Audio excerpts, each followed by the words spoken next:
All right.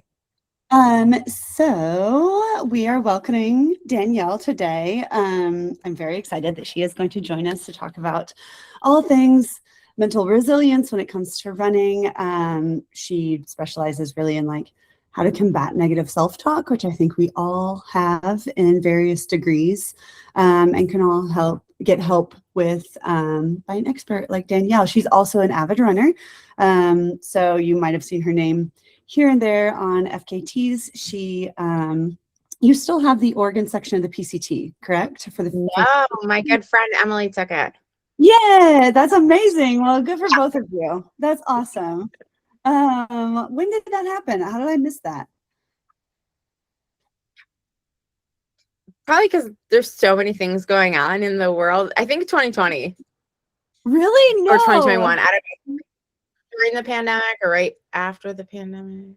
I might not even pulled it up on FKT's site. I mean, it says your name still. Anyway, we'll see. We'll see. Anywho, you had it once, you might have it now. Who knows? But she's ran more hundreds than I can count, more multi-day events than I can count too. So she has a wealth of knowledge, not only throughout her education, but also, you know, practical, like she's experienced it all.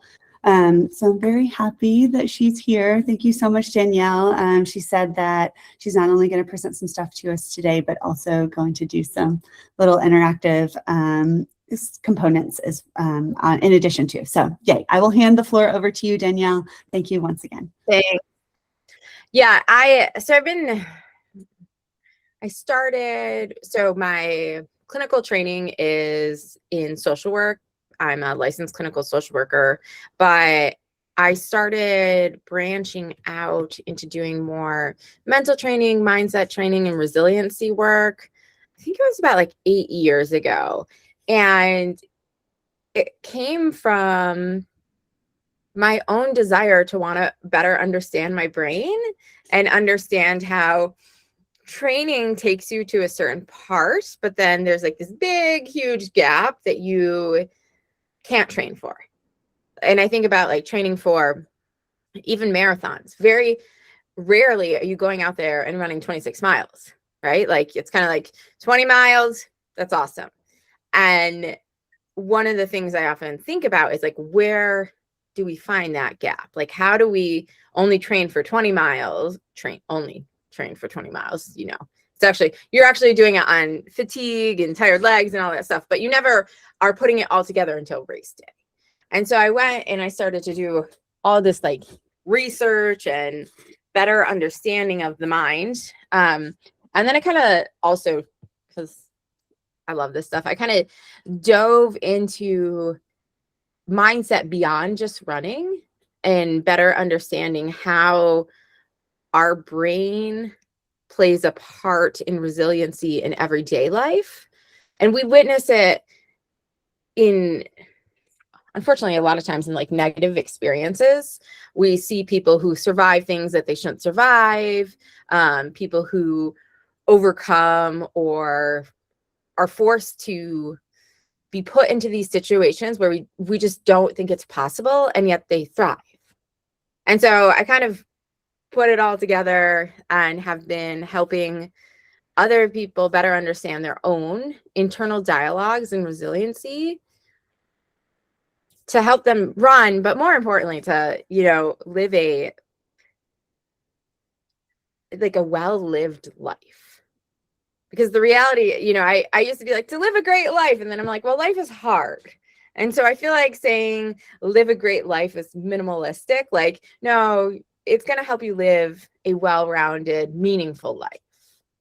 So everything that I talk about, I like to apply it not only to just running, but to every day, to all of those hard, challenging moments, because running really is a microcosm for the bigger picture. And the things that we're learning while we're running, hopefully we can bring into our day-to-day life as well. However, since we are focused mostly on running today, I did want to start by asking you guys some questions. This is the interactive part. And you don't have to share with me if you don't want to. You can write it down. But As adult athletes, I think it's interesting to ask ourselves these questions. We ask kids a lot and youth these questions, but as adults, we're just like not often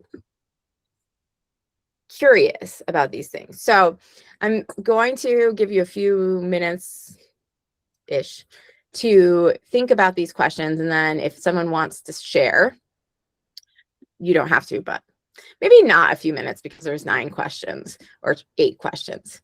So maybe I'll just give you a few seconds, but just to kind of think and share with either yourself or someone else. So the first one is, why did I choose this sport?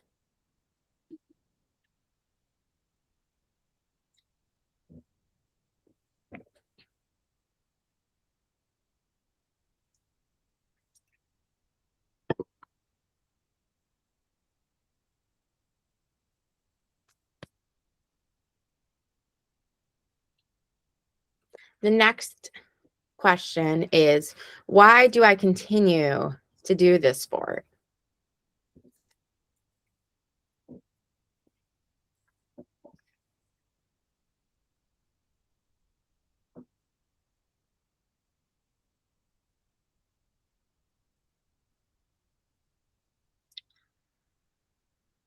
How can my friends, family, and I guess you guys are kind of a team together, so I'll put it as that, team support me?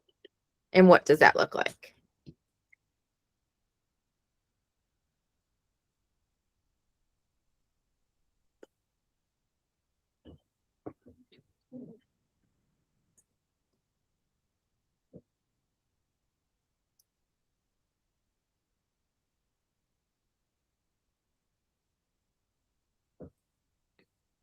The next question is, how physically fit do I need to be for my race?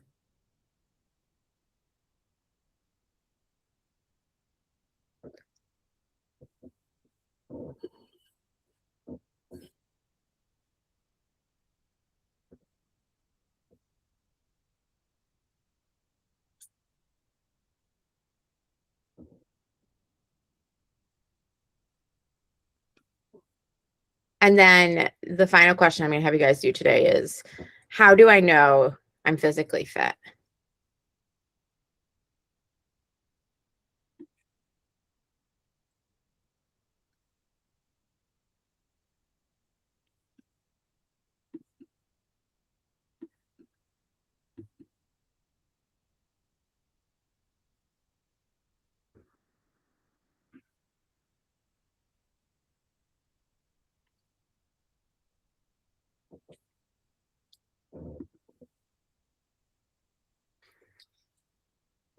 One of the many reasons I like to get people to start to think about these questions is because it is a choice that we are choosing to participate and run.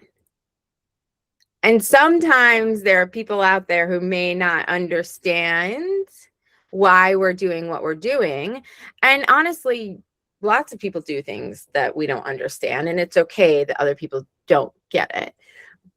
But you need to understand yourself, why it's important to you, why you keep lacing your shoes up, why you keep going out there morning after morning. Because if you don't understand why you're doing it, you lose the thread. And it gets really hard. And some of that can be information that you're overworking or you need a break or you're stressed out, or some of it is you've lost your why. And you like hear all these interviews with athletes talking about like their why, but a lot of times we don't pause and think like, well, what is important to me? Why is this important to me? Does anyone want to share their why? No pressure.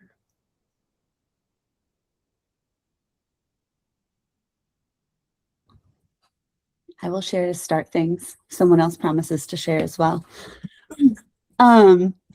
So I started running because of the competition aspect of things. Like I've been running since middle school, high school.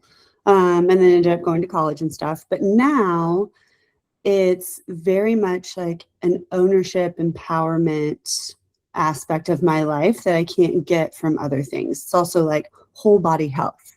It gives me time to contemplate things. It gives me time to feel strong. It gives me time to feel like if I set my mind to something, I can do it and accomplish it. So it's turned from just like, how fast can I be? Who can I be? What can I place?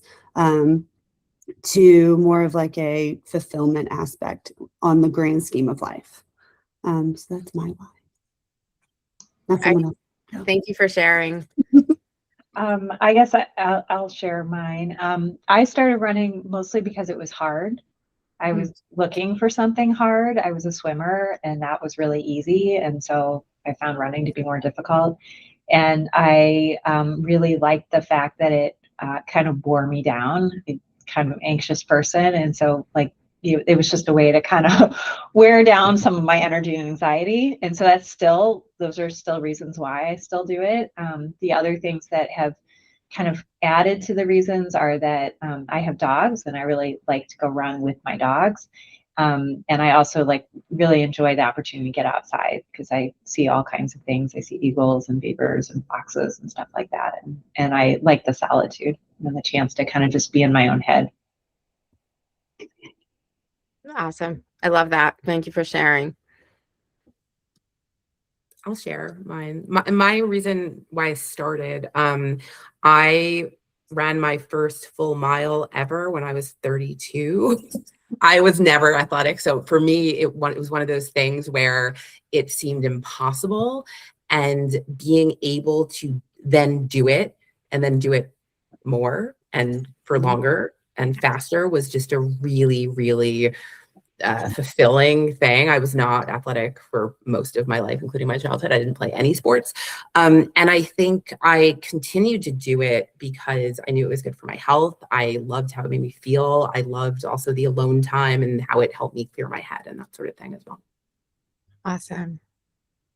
It's so inspiring to hear people's talk about their why. I think just as life is,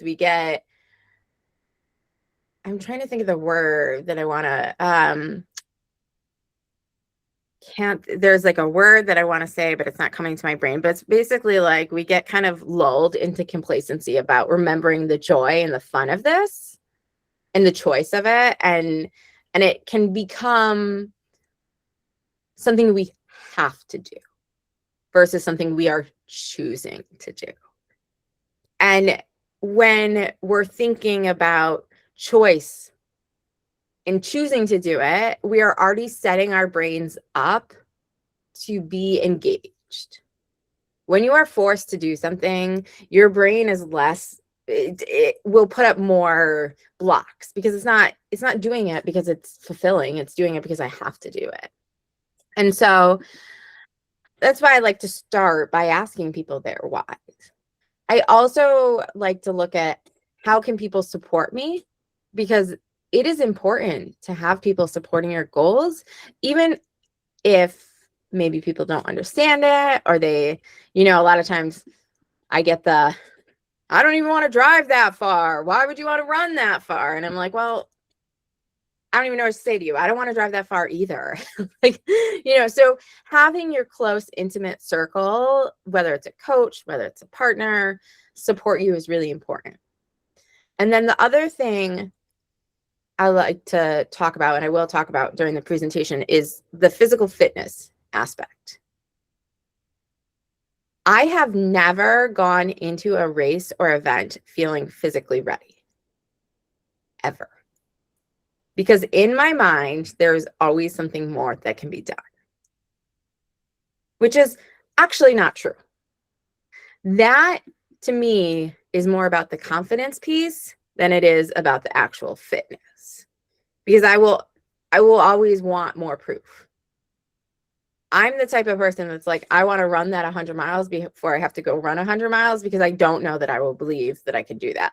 Even though I've done it so many times at this point, you would think, but it never gets any easier. So you just never know. And a part of me loves that about my brain because it is respectful of how hard these races are, but a part of me wishes that I could, and I work on learning how to trust that I'm going to do the best I can in those situations. And so one of the questions I have started to ask myself and my athletes are you ready enough? Are you ready enough to try? Are you ready enough to believe? Are you ready enough to fail? Because that's the reality of life, right? Like there's no guarantee. I was watching the Olympics a couple years ago, and there was this guy who was slated to win, and he had won everything. He was like the main talent, and at the end, he was outkicked. And I will never forget the announcer saying, "That is why we run races."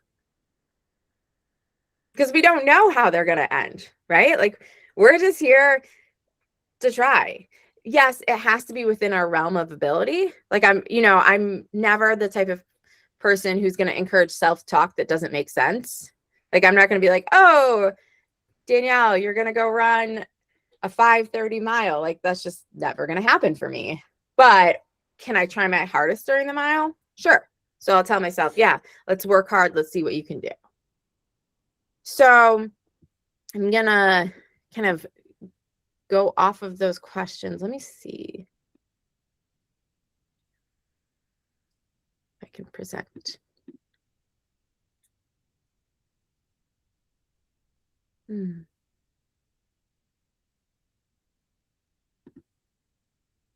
Sorry. Like, how do I get it? Do you need help with presentation mode? Well, it's like on my desktop and it won't let me present it. Do you know how to share something on your desktop? It usually, oh, I understand what you mean. So, Does it have to be online for me to share? you need to just open it first so that there's a window that you can share. So if you click it open, then you hit share, then on the top, it'll be like Chrome tab or whatever you're using. And then it'll be window and then entire screen. And you can kind of choose. Oh, okay. Open. It's making me open my settings. Sorry, guys. Let's see if I can do this. If not, I'll just, you don't need. Okay. Let's see if this worked. Okay. I'm going to just talk to you guys because it's not working. So you just get to look at my face, which is great.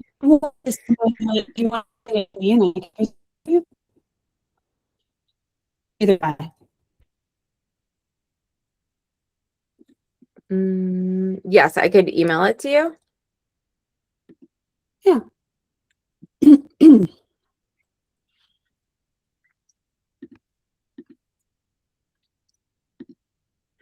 Is it Excel? It's on Keynote.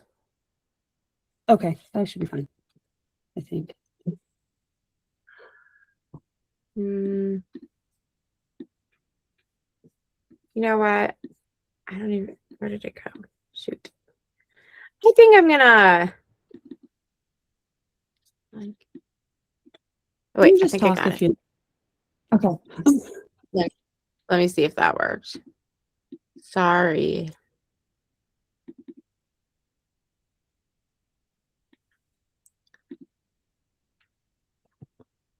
I sent it to you, so hopefully you get it. But if not, I'll just start talking. So you go and I'll see if I can pull it up. Yeah. That sounds like a plan.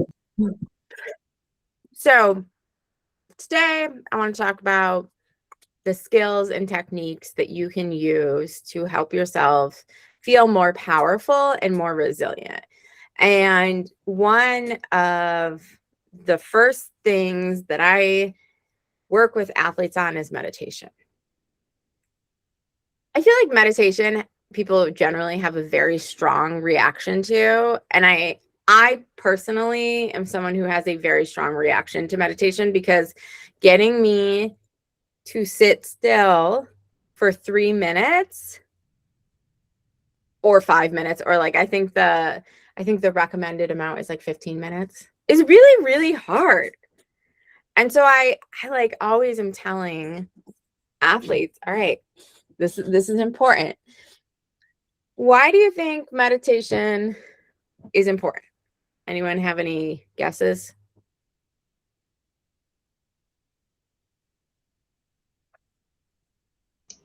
To keep you in the moment. Awesome. Yep, that's great. Keep you in the moment. Anyone else?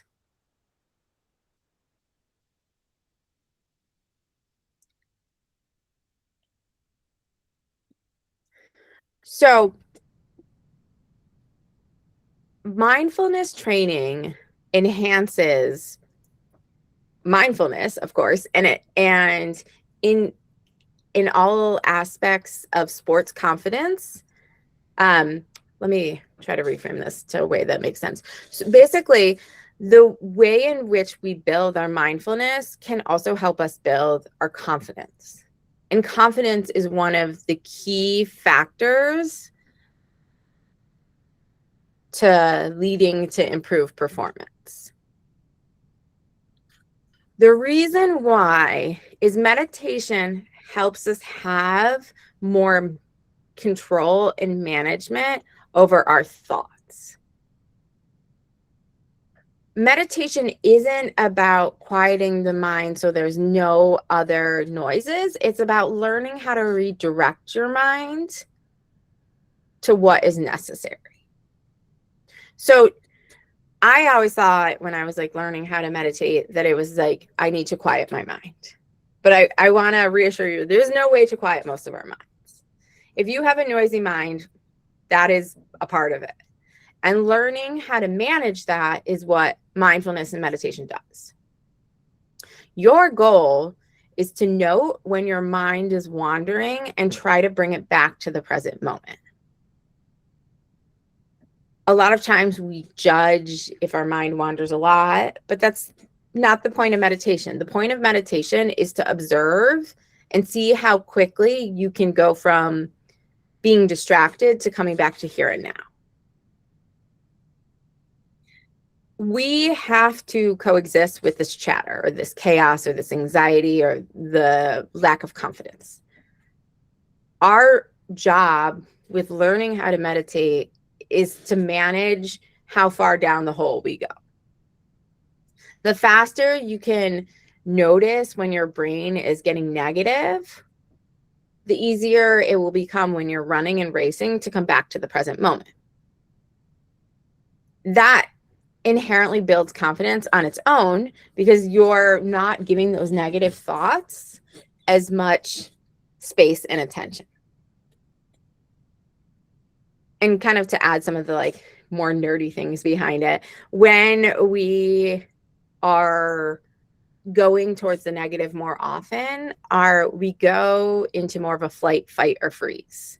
So our body and our brains are more into our amygdalas, which cause us to release cortisol, the stress hormone, and make us make more rash decisions. We want to be in our prefrontal cortex because we have them, because we're older than 25. And they help us make really good decisions, and they don't make us tired because they're not dropping all this cortisol. So the more we can be calm and curious, our brains support that. So practicing meditation in running, but also outside of running, is great. I just actually restarted my journey because, again, this is advice I give and I don't take very well. And I literally set my phone clock for 3 minutes and I sit and I practice sitting with thoughts and coming back to the present moment. I'm sharing my journey with it because I think it's important to realize it's okay to start small. It doesn't have to be perfect. You don't have to sit there for 20 minutes. Yeah, that's probably, if we're doing best practice, that probably is going to give you the best results, but we're not all there, and that's okay. It's not an all or nothing thing. So practicing and having a practice where you sit quietly, or like for some of my athletes, what I have them do is I'll do more movement meditation. So I'll ask them to find something new while they're running, or I'll ask them to see a certain color. So they're in their body and they're making conscious choices rather than letting their brain kind of take them. So we're going to talk about the brain. So when I started in this field many, many years ago, the understanding of the brain was even more limited than it is now. We really struggle to 100% understand the brain because it's really hard to study a brain when someone's alive. So when I started in this field, the researchers still believed that resiliency was something you were either born with or not, which is discouraging and horrible, but it was the best that they had at the time. With advancements in technology, research has shown that the brain is constantly building new pathways. As you get older, you become more stuck in the pathways you have built, but that does not mean that they're impossible to rebuild. It just takes concerted effort. It takes showing up, kind of like that meditation. It's practice. And a lot of times what I see with athletes is this frustration that their brain isn't where they want it to be. But the brain,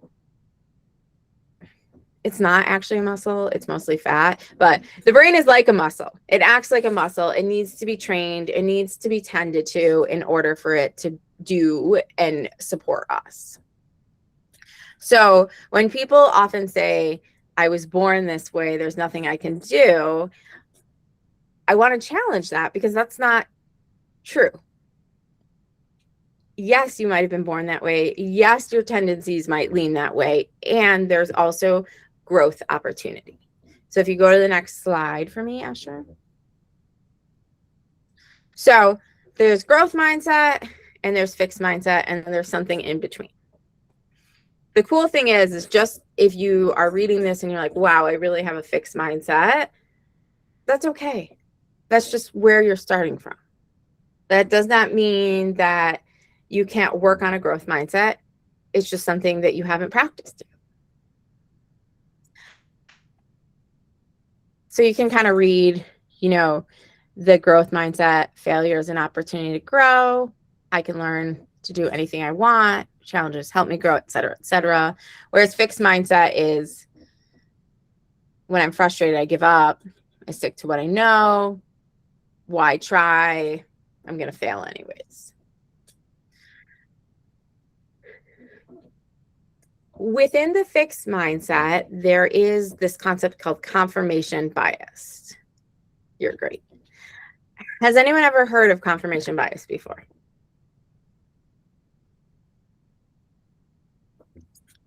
It's fascinating. It's so fascinating. This is kind of off subject, but I'm going to go with it anyways. So I don't know the exact dates of this, but for a long time with crime, police were taking a lot of firsthand reports, eyewitness reports. That's the word I was looking for. So they would take a lot of weight in eyewitness reports. And they have done a lot of research on this. And they say that after time, our memory shifts. And we actually, we believe we are seeing what we are seeing, but our memories are easily influenced. And so while there is still eyewitness reports, most of the time that alone cannot make someone guilty because of the better understanding now that our brain has confirmation bias. Our brain is built to reinforce and regulate your life. It is so incredibly powerful. We want to make sense of things. We want things to be organized and we want to understand them. And so unknowingly, our brain often will find evidence to support our beliefs. And so we will often filter and highlight facts that affirms our pre-existing beliefs. This is kind of a silly example, but it's so clear to me to use this one. But I was working with an athlete and she believed that she was gaining weight. And she was trying on these shorts, or she was wearing these shorts, and she was like, these shorts don't fit me anymore. And I was like, oh, like, tell me more. And she was like, well, these were my favorite shorts from 5 years ago. See, this shows that I gained weight. And I was like, I'm like, oh my gosh, this is so great and so horrible at the same time. This is great confirmation bias. Thank you. Where it's like, you're not using concrete data. You're looking at something that you knew was going to fulfill something. So a more common experience of this is, let's say someone asks you to look for all the red cars. And in the beginning, you're like, I don't know if there are a lot of red cars. But towards the end, you're like, oh yeah, I see red cars all the time. You have like asked your brain to pay more attention to this.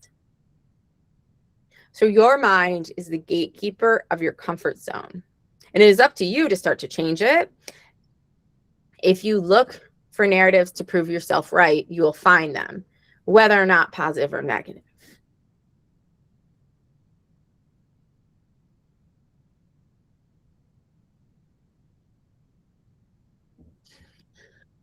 So as we are starting to talk about confirmation bias, growth mindset, we have to bring on board self-belief. Some of us have more negative self-talk than others. As I said, we're all at a different starting point. However, that doesn't mean we can't grow from where we're at. I like to think about that with my own anxiety. So if I think about anxiety on a spectrum, some people have no anxiety. Some people have a lot of anxiety. I am like starting at like here. I was born into a family of anxiety. I have a long lineage of anxiety. There's no way I wasn't going to have anxiety. But just because I'm starting here doesn't mean that I have to get to here. Am I ever going to be someone with no anxiety? No. My DNA does not allow that. But I do have a spectrum of helping support my nervous system so I feel less anxious. Same thing for self-belief. We get to be aware of it and start to challenge it. We get to look at how we perceive and experience failure. And I like Albert Einstein's quote on this, so I put it up there. He said, if the facts don't fit the theory, change the facts, which kind of goes to show you how we are all doing this. We're all kind of like trying to find our way. And a lot of times we lean towards the negative. Some of that is society. Some of that is how we are raised. Some of that is actually evolutionary. We have debunked this theory that negative self-talk helps us push harder. It actually causes us to shut down. So for a lot of times, you hear coaches yelling at their athletes and saying it's making them stronger. And that's actually not true anymore. It's a very old school perspective. It doesn't help people perform better. We have to work with our bodies and our brains to be resilient. So, for example, if we're doing something for the first time, it's scary.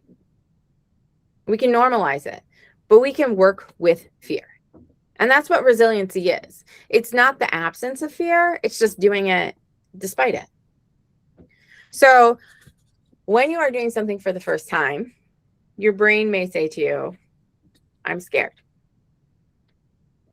Mindfulness, meditation is going to encourage you to acknowledge it. That's okay to be scared. How can I make it and chunk it into realistic goals? So let's say you're doing your first 20-mile run. It's okay to be scared. Like 20 miles is a far way to run. Like people are always like, I shouldn't be scared. I'm like, no. It's okay. Be nervous. Acknowledge it. The next thing is make a resiliency plan for how to manage those fears. I personally am someone who likes to chunk up bigger, newer races or miles. So rather than thinking of it as 20 miles, I'm like, think of it as 4 times 5 miles. So at 5 miles, notice what you're doing well, notice what you want to work on. Then at the next 5 miles, do the same thing. Then at the next 5 miles. So you're thinking about things in reasonable chunks because you can run 5 miles. You've done it multiple times before. We are able to move forward even when we don't think we can. That is not, I'm like not a death before DNF person. I am like, DNF makes sense. Please take care of yourself. But I am talking about if you are healthy and your body is working fine and you're working on this self-belief. So even being aware of the way we talk about it. So rather than if I run this 20 miles, it's when I run this 20 miles. Being aware of that language. Our brains are so powerful that we believe what we're saying. It's okay to say, I'm anxious, I'm nervous. However, I want you to stop there rather than being like, I don't think I can do this. Find out. Okay, so you couldn't do it. Then what? Where do you go? What's missing? Be curious. We're not running because there's a guaranteed success at the end. We're running to learn. And sometimes we don't finish. And that is painful and uncomfortable because failure is our greatest lesson. And it shows that we care and we try and we come back to our why. And that's why we get to try again. And so that's essentially resiliency. There is no guarantee everything is going to go to plan. And every time we train and something goes wrong, we're practicing how to manage it. That's not just in training, that's also in life. You know, if you lock your keys in your car, you have 2 options. You can get real pissed or you can accept it, deal with it, and move on. Or maybe the option is get pissed and then move on and deal with it. Like you could do that too. But, you know, if you're still angry about locking your keys in your car 3 days later and calling yourself a dope because you did it, that to me is showing that your resiliency needs some work. Because it's human. We're going to make mistakes. It's okay. Do you want to go to... So... as I was kind of just talking about it, the first step, yeah, I can move it. I just learned. The first step is being aware of the negative self-talk. We normalize what we say to ourselves and no longer consider certain statements negative. For example, the one I put up there is I just ran 3 miles today, or I just ran at 8:30 pace. And it's like, the just is not necessary. Don't play it small because your body and your brain are listening. They're like, oh yeah, this isn't a big deal. No, it's a huge deal. You ran 3 miles. It's exciting. You got out the door. Everyone from beginner runners to elite runners struggle getting out the door. It is just the fact of life, as well as struggle with confidence. So if you do note that you're interjecting negative self-talk or neutral self-talk, be curious about it. Where does it sit in your body? Is there a trigger behind it? What would it look like to meet that negative thought with compassion? This one's really hard for people because A, we're not really raised on self-compassion, and B, it's often so opposite of what we want to do. which is better understand where these negative thoughts are coming from. So if we're thinking about something along the lines of, I just ran 3 miles today, I'm going to ask you guys, how could you, if your brain is thinking that, how could you potentially be more compassionate to that statement?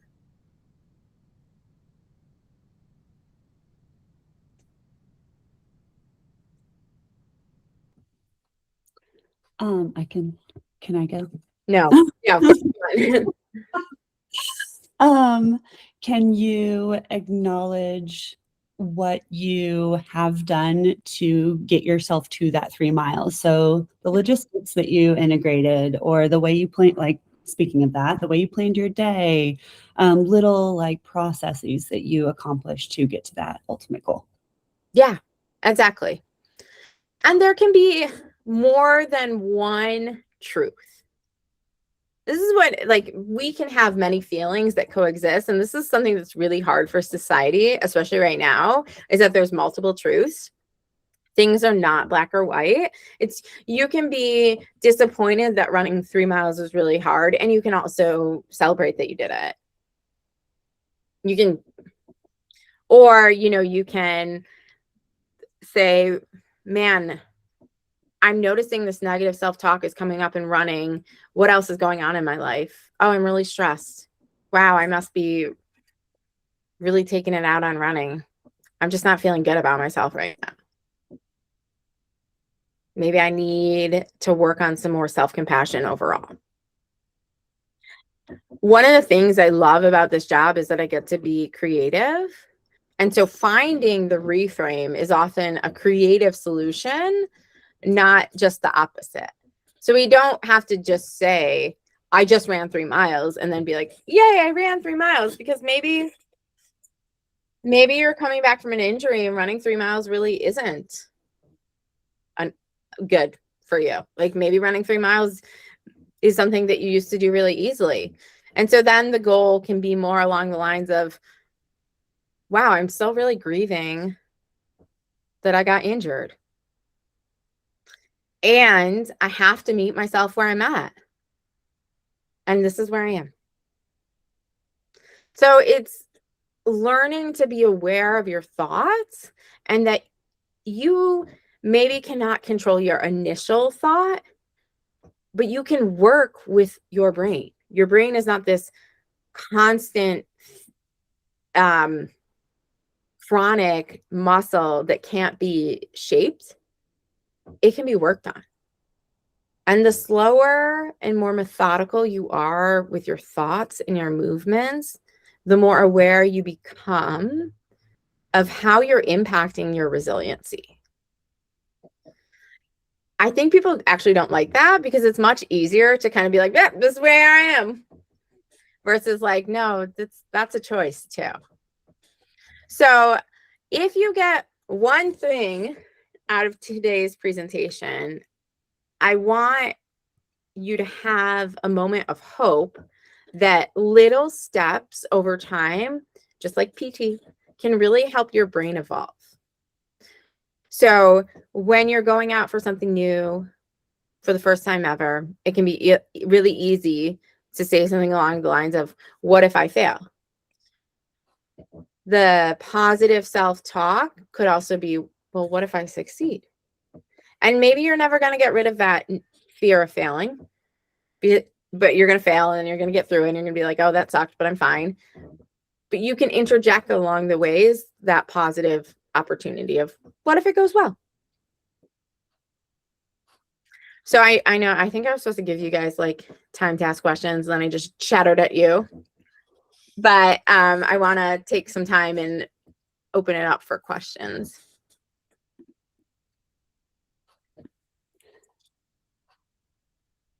If someone else has a question, please go ahead in front of me. But talking to two that haven't been able to come here today and join us today, I think their questions regarding like lower motivation in times of high life stress really apply to the things you're talking about currently, like right now, the practice self-belief. Could you maybe walk through that scenario rather than like I just ran through Mass, like after the fact, looking back at what you did and that, you know, how to integrate more compassion and stuff there. Can you do the opposite where you're looking forward? Like if somebody is having a day where they're like, I know this will be helpful, but I just don't have the motivation to do it because of all these other things. Can you help that way too? Like just practicality of it? Yeah. It's tough.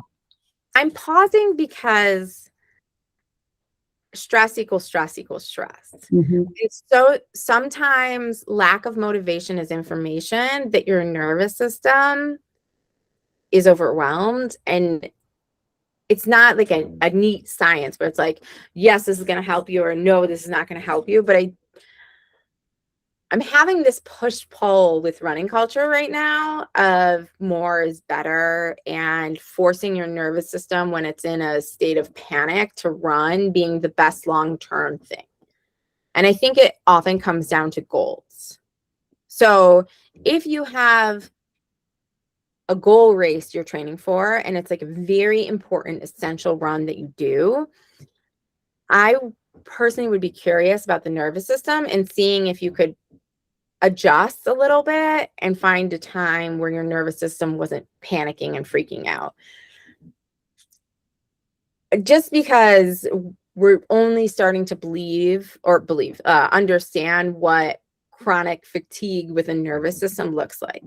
But let's like kind of put that to the side, and let's say your nervous system is regulated, you're healthy, you just feel guilty about going for a run.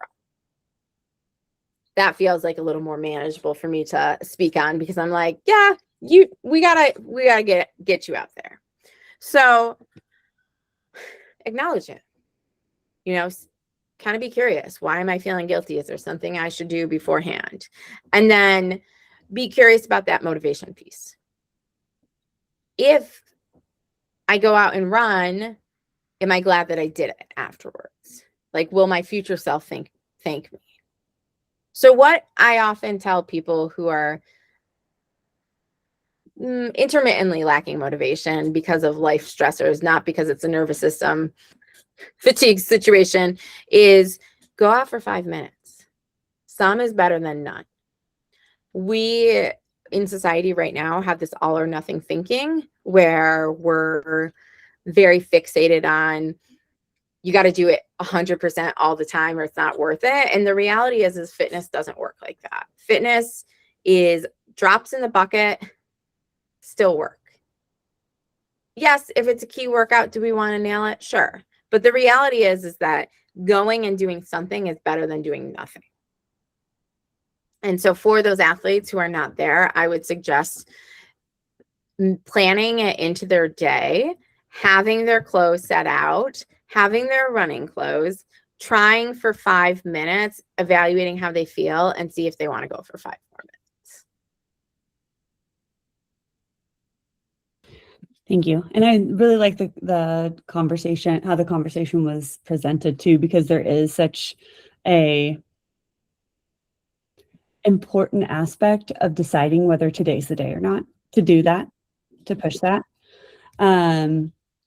And it's, you know, the reason why people have coaches, so they can have those conversations too and not have the potential shame and guilt that maybe isn't even warranted, like build up right inside of them. Sometimes, you know, they just need the encouragement like you just gave of being like, okay, your nervous system is overwhelmed. You need to pause for a little bit and reevaluate when is a good time to do this. But there are those times where getting out is still a good thing. And I agree with you with the 5 minute thing. Like sometimes your body doesn't need the whole run. It just needs some reciprocal patterning for that stress relief. And then to call it a good day and get the workout in another time. Yeah. But anyways, thank you for talking about that. I'll open up the floor to anyone else.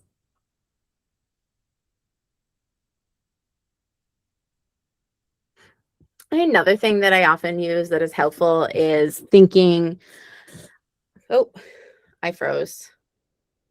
Oh, there I go. Okay. In these presentations, I like to talk a lot about myself because I think I'm a really good case study for someone who's extremely hard on themselves and wants to do more and doesn't know when to stop, which is why I have a coach. However, one thing that I've really started to use and work on is the 10-10-10 rule. And it's like, how much is this going to impact me in 10 days, 10 months versus 10 weeks? And so a lot of times for me personally, like pulling back is going to benefit me more in 10 days. Even if in the moment taking a break, it feels like extremely challenging.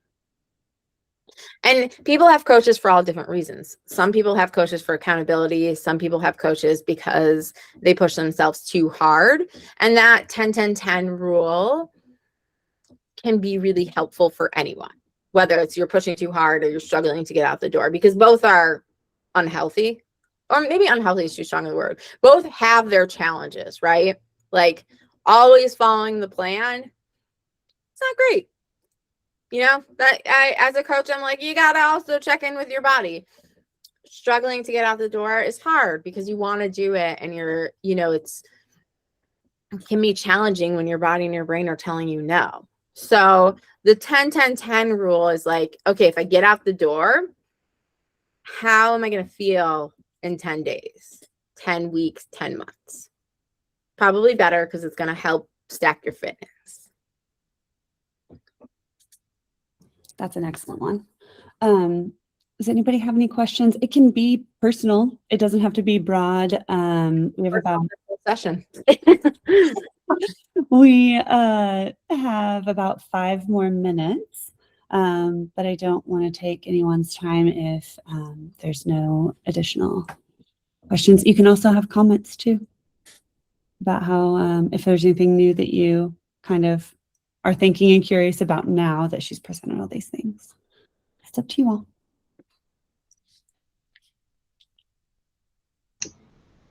I think this has been really helpful. I mean, I've heard some of this in other settings as well, but I think it's a good reminder of ways to sort of rein in the race anxiety. That's what I struggle from is race anxiety. And I'm always struggling to sort of stay in that mile as opposed to thinking, oh my God, I have like 20 more to go. So yeah, I can see how meditation practice might help that with just getting used to like getting my mind to return to what I'm doing rather than wandering down some path of disbelief. Race anxiety is so hard. I appreciate you sharing. I know so many people, including myself, who struggle so much with it. And it can be challenging to explain to other people when like no one actually cares how you do. And so it's like one of those things where it's like, I can tell myself all these things, but my body feels it. So I don't have that. That's interesting. I've talked with other people who have asked me, you know, how does your body feel in these moments? And like, I don't feel it in my body. It's entirely in my mind. Like, I don't notice any like changes in my body. It's all like just my mind going, I can't finish.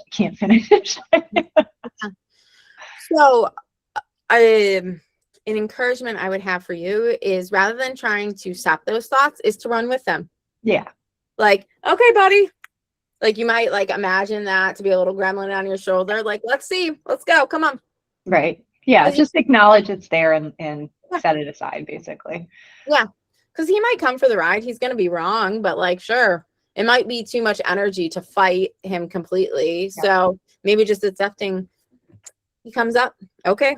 I don't know why I said he was a he. Sorry. But that's kind of like a different perspective on self-talk, whereas before people really wanted self-talk to only be positive. Yeah. But for a lot of times, a lot of people, that's not realistic. Like, yeah, it's just like moving with the unknown. Right. Yeah. Yeah. I've heard people talk about it like it's in the passenger seat, but not in the driver's seat. Yep. He just wanted to finish, so he hopped on. He couldn't do it himself. He needed your help. Right. Thank you for sharing. Yep. Yeah, thanks for your time today. Of course.